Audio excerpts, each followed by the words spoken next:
Selamat pagi adik-adik semuanya.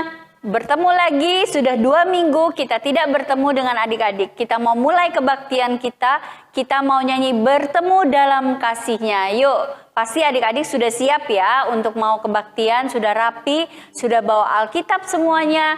Kita mau menyanyikan, yuk Kakak Noel kita mau menyanyi bertemu dalam kasihnya. Yuk adik-adik bangkit berdiri. Bertemu dalam kasihnya, berkumpul dalam anugerahnya, bersuka cita semua di dalam rumah Tuhan. Oh saudaraku dan saudariku, Tuhan cinta dan mengasihimu. Mari bersuka cita semua di dalam rumah Tuhan. Kok sebentar, kayaknya kurang semangat kok. Ya, ayo kita lebih semangat lagi ya adik-adik. Yuk kita mulai lagi yuk. 1, 2, 3.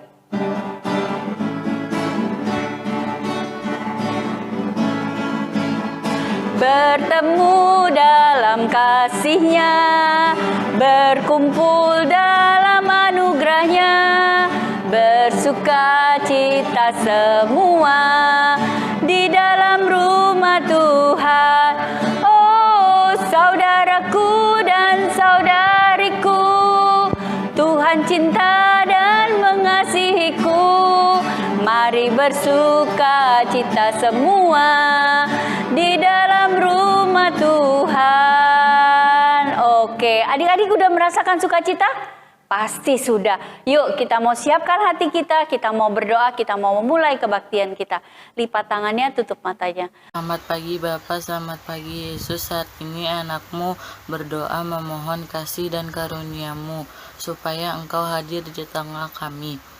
Kami yang akan memulai ibadah online pada pagi hari ini berserah dalam tangan-Mu supaya Engkau memberikan penyertaan serta hikmat dan berkat-Mu melalui ibadah online yang kami lakukan ini. Terima kasih Bapa, kiranya hanya kasih setia-Mu yang menyertai kami mulai dari hari ini sampai selama-lamanya. Terima kasih Tuhan, di dalam nama-Mu kami berdoa. Amin.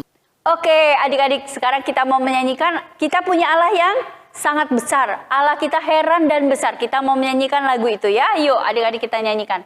Yuk Koko.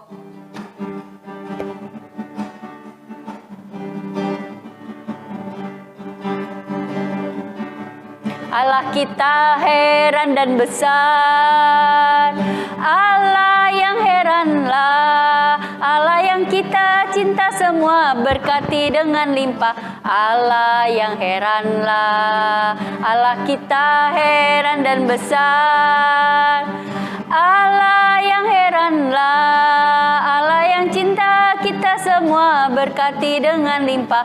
Allah yang heranlah, Allah kita heran. Adik-adik bisa kan? Kayaknya masih belum lupa-lupa ingat ya? Kalau enggak, sekali lagi kok.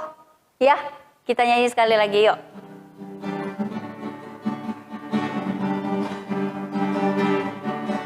Allah kita heran dan besar, Allah yang heranlah, Allah yang cinta kita semua berkati dengan limpah.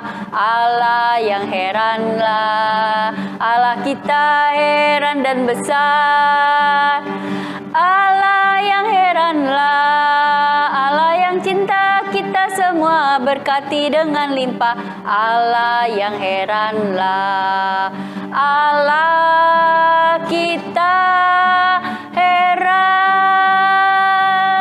Oke adik-adik, yuk kita mau mendengarkan firman Tuhan. Kita mau menyanyi firman-Mu pelita bagi kakiku. Bisa ya? Adik-adik bisa ya? Pasti bisa.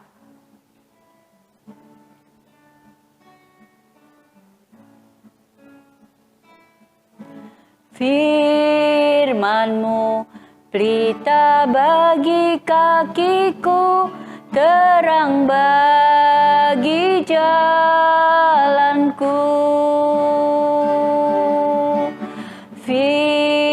firman-Mu, pelita bagi kakiku, terang bagi jalanku. Waktu ku bimbang dan hilang jalanku, Kau tetaplah di sisiku, dan takkan ku rakut asal Kau di dekatku. Tetaplah Kau selamanya.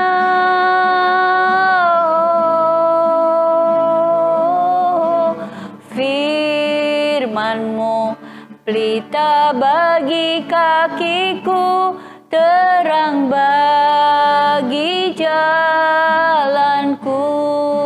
Mari adik-adik kita berdoa. Tuhan Yesus, kami kembali datang ke hadirat Tuhan. Bukakan hati dan pikiran kami Bapa untuk kami mendengarkan firman Tuhan. Tuhan yang pimpin kami, biar Roh Kudus-Mu yang berbicara Tuhan melalui Kakak Vivi yang akan bercerita kepada kami untuk kami mendengarkan firman-Mu. Terima kasih Tuhan, Tuhan yang pimpin kami. Hanya ke dalam tangan-Mu kami berdoa dan mengucap syukur. Amin. Selamat pagi adik-adik, apa kabar hari ini? Cici harap kalian semua dalam keadaan sehat dan baik-baik aja ya. Nah, selama seminggu ini kalian lagi ngalamin apa aja nih? Mungkin ada yang lagi ngerasa seneng ya, atau ada juga yang lagi ngerasa sedih, ngerasa galau, atau ngerasa takut. Tenang adik-adik, kalau kalian lagi mengalami perasaan yang kurang menyenangkan, jangan malu untuk mengakui perasaan itu. Kenapa? Karena gak cuma kalian aja yang ngerasa perasaan-perasaan yang gak menyenangkan itu. Ci Vivi juga pernah kok ngerasa sedih, ngerasa takut. Coba tanya sama mama papa di rumah. Pasti mama papa juga pernah kan ngerasa sedih atau ngerasa takut. Dan teman-teman kalian yang lain juga pasti pernah deh mengalami pengalaman-pengalaman dengan perasaan yang kurang menyenangkan. Tapi gimana ya kalau rasa takutnya ini bener-bener takut banget Ci? Mungkin adik-adik takut kalau misalkan ada anggota keluarga yang lagi sakit di rumah. Takut Ci, gimana ya nanti kalau sakitnya begini begitu. Takut Ci kalau misalkan nanti nilai ulangan aku gimana ya hasilnya. Kan selama ini belajarnya dari rumah, ujiannya dari rumah, gimana ya Ci? Atau mungkin ketakutan-ketakutan lain yang seringkali mempengaruhi hidup kita adik-adik. Tapi hari ini kita mau belajar nih tentang gimana sih menghadapi rasa takut dari 3 tokoh Alkitab ini. Yuk sama-sama kita buka di Daniel 3 ayat 1 sampai 30.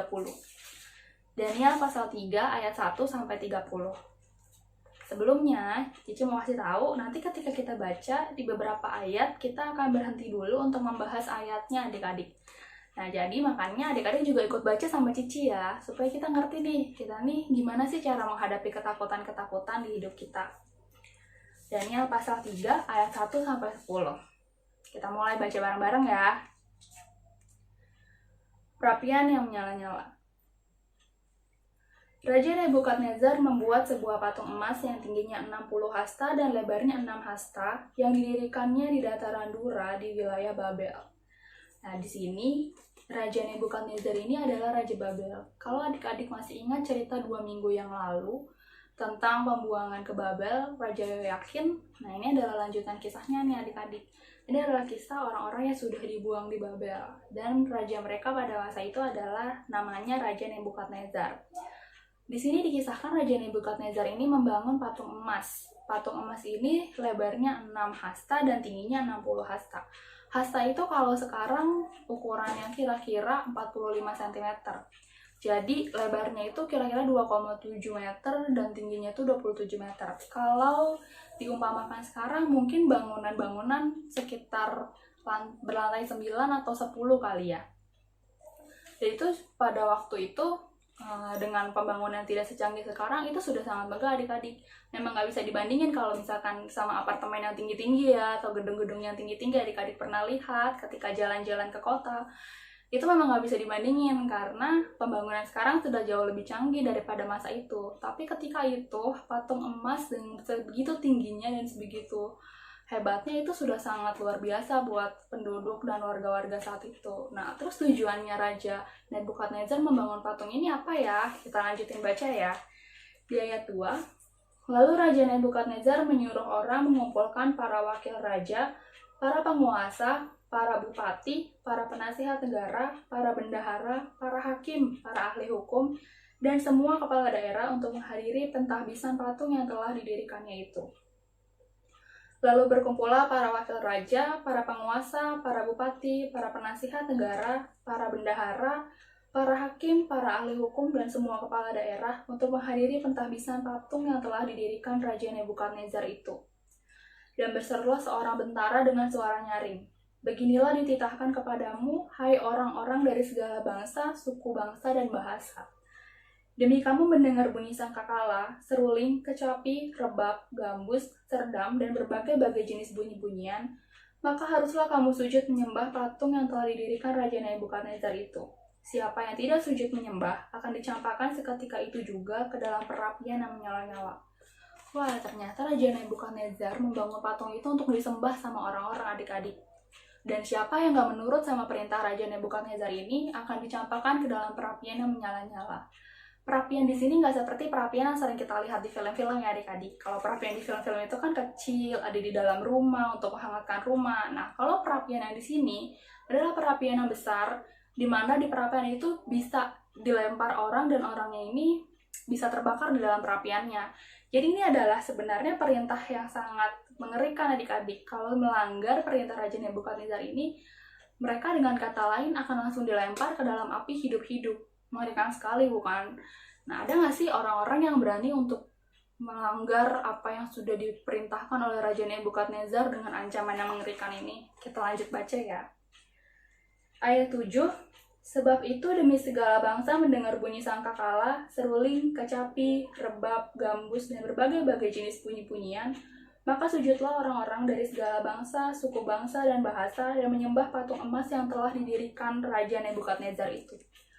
Pada waktu itu juga tampillah beberapa orang Kasdim menuduh orang Yahudi. Berkatalah mereka kepada Raja Nebukadnezar, 'Ya Raja, kekalah hidup tuanku. Tuanku Raja telah mengeluarkan titah bahwa setiap orang yang mendengar bunyi sangkakala, seruling, kecapi, rebab, gambus, serdam, dan berbagai-bagai jenis bunyi-bunyian harus sujud menyembah patung emas itu. Dan bahwa siapa yang tidak sujud menyembah akan dicampakkan ke dalam perapian yang menyala-nyala.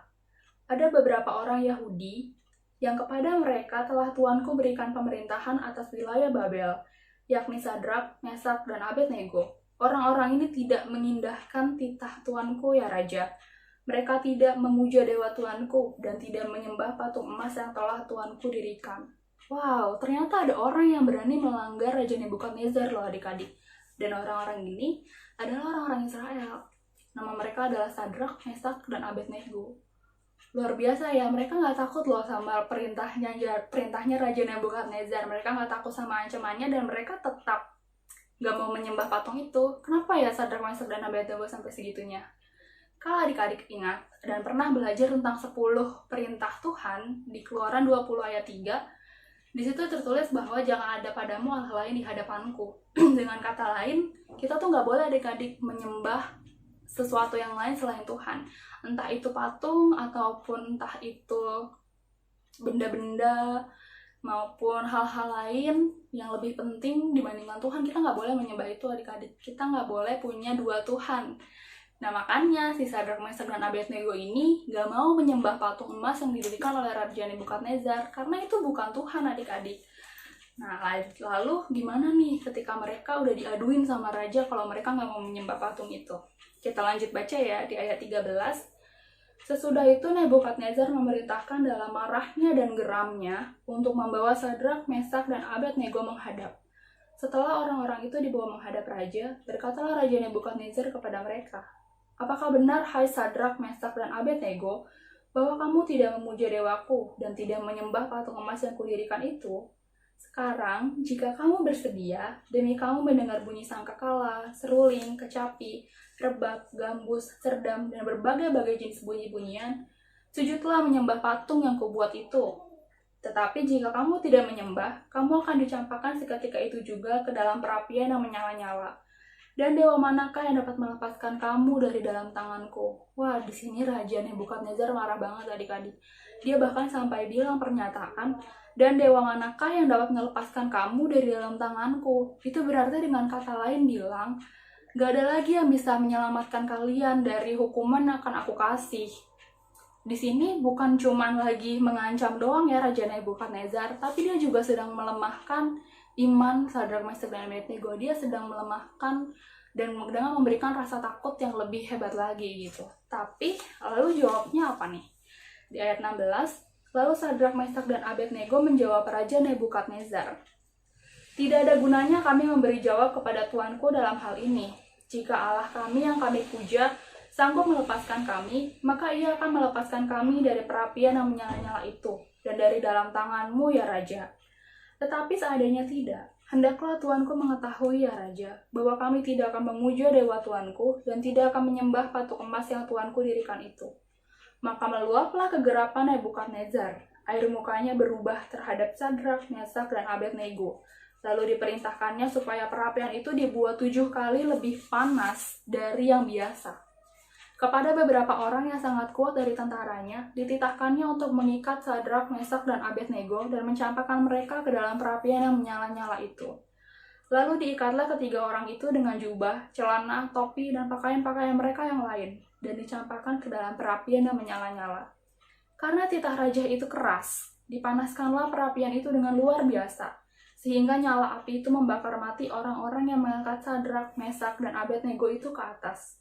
Tetapi ketiga orang itu, yakni Sadrak, Mesak, dan Abednego, jatuh ke dalam perapian yang menyala-nyala itu dengan terikat. Jadi adik-adik, karena Raja Nebukadnezar sangat marah, raja ini tuh langsung melaksanakan ancamannya dia. Dia langsung suruh orang-orang yang sangat kuat dari tentaranya untuk mengikat Sadrak, Mesak, dan Abednego. Adik-adik pernah nggak sih terikat tangannya? Atau misalkan lagi bermain nih sama teman-teman terus main diikat-ikat. Nah, kalau udah diikat itu kan tuh kita susah bergerak ya adik-adik. Apalagi di sini Sadrak, Mesak, dan Abednego diikat oleh orang-orang yang sangat kuat dari tentara. Berarti katanya ini kuat sekali dan kencang sekali. Dan bahkan mereka dibawa ke perapian yang dibuat 7 kali lebih panas dari perapian yang biasanya. Orang-orang yang mengangkat mereka aja sampai mati terbakar, sehingga mereka akhirnya benar-benar jatuh ke dalam perapian itu. Lalu apa yang terjadi?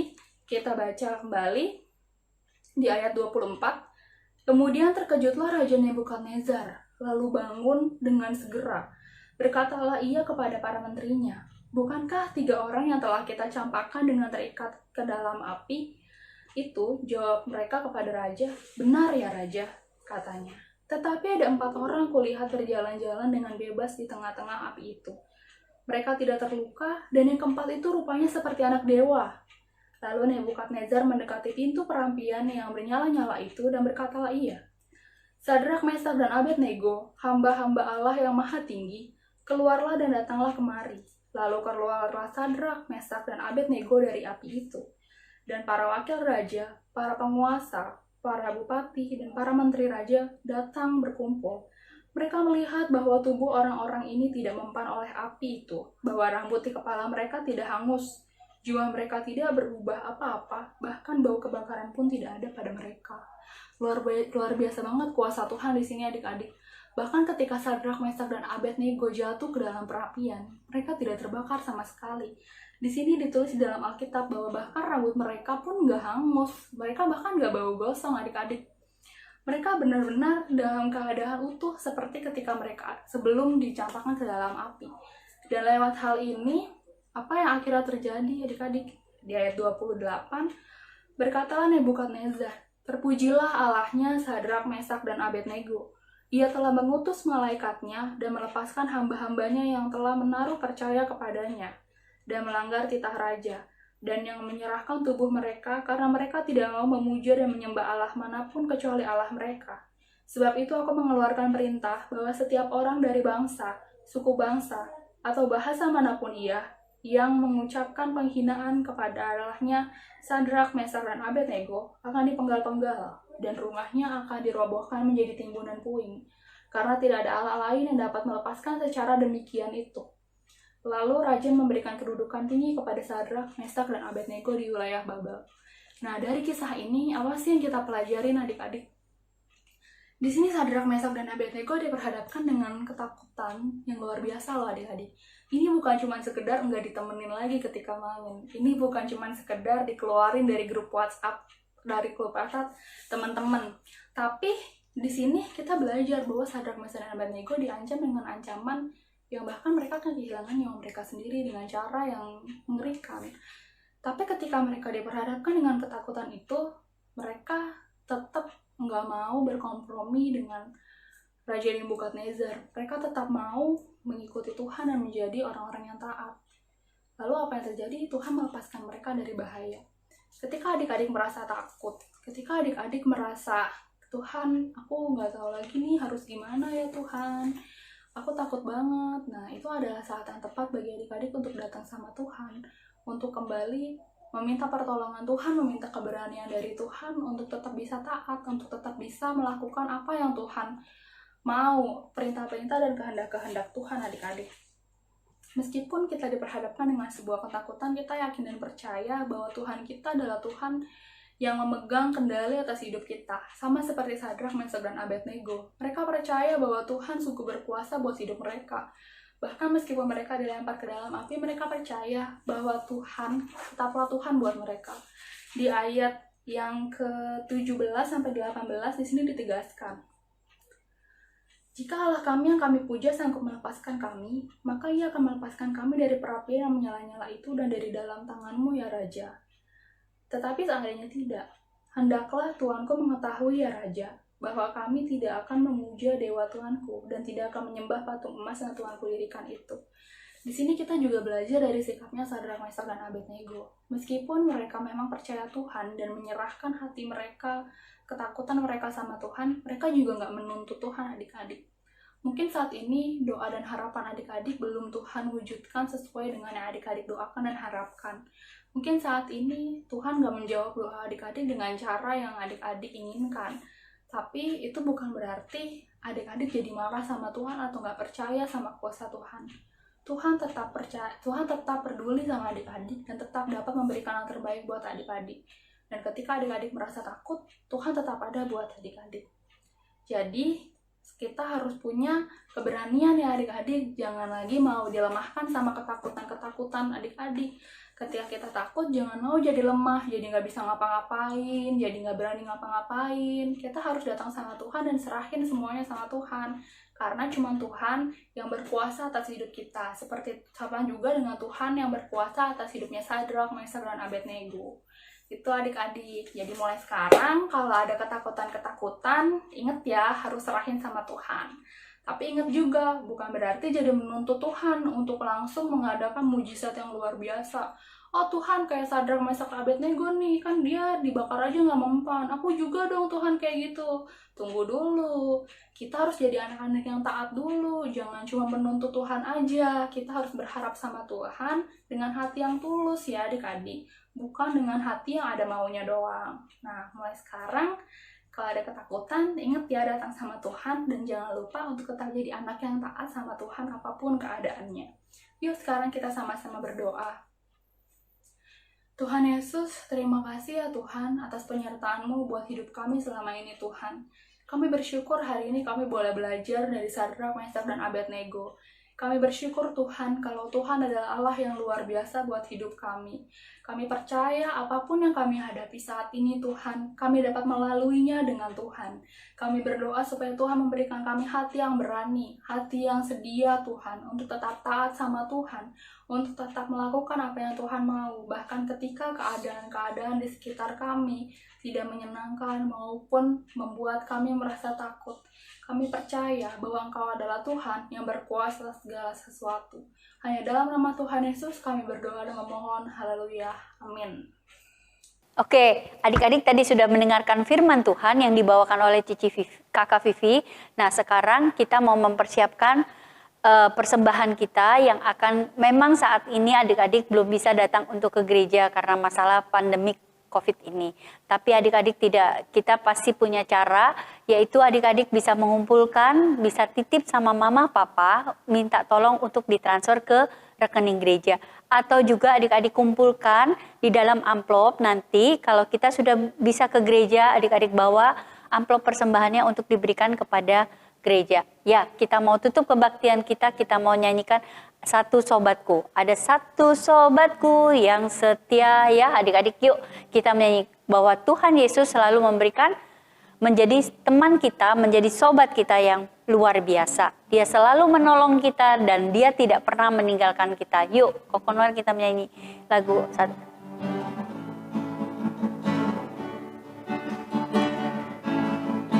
Ada satu sobatku yang setia,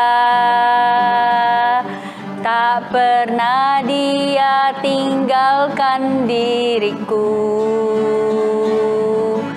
Di waktu aku susah, waktuku sendirian, dia selalu menemani diriku. Siapa adik-adik? Namanya Yesus, namanya Yesus, nama Yesus yang menghibur hatiku. Namanya Yesus, namanya Yesus, nama Yesus menghibur hatiku. Oke, yuk kita punya satu sobat, kita mau berdoa, mau pulang, mari kita berdoa.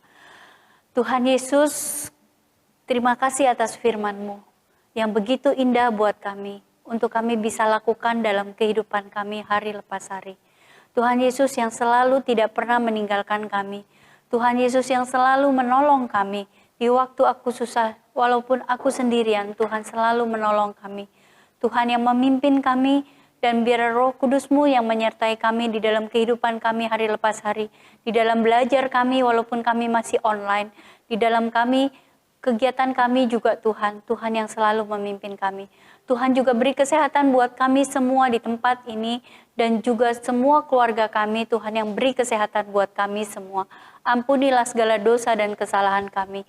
Kami serahkan doa kami ini ke dalam tangan-Mu. Kami berdoa dan mengucap syukur.